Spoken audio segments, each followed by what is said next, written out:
Am I too old to start Kendo?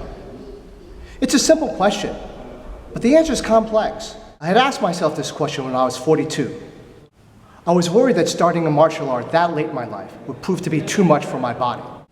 Of course, I had heard stories of Kendoka who were in their 80s and 90s, but they had started Kendo in high school or at an even earlier age.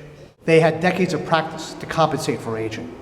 Nevertheless, I started practicing Kendo, hoping against hope that my body would hold together long enough for me to get into armor and do some sparring before old age would force me to quit. The thought of achieving Dan rank never even crossed my mind as a possibility.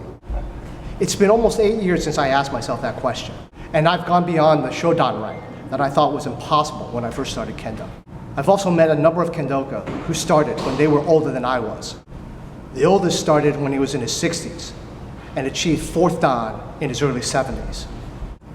So age alone isn't a barrier to practicing Kendo. Neither are many physical handicaps. Takamiya Toshimitsu is a champion one-armed Kendoka.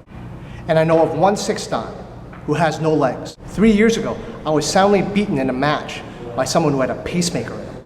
That having been said, I wouldn't recommend Kendo to somebody who has a heart condition.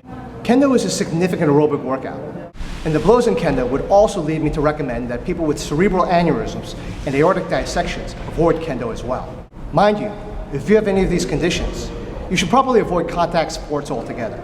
Barring major debilitating medical conditions like heart disease, brain aneurysms, strokes, and splenomegaly, pretty much anyone can practice Kendo.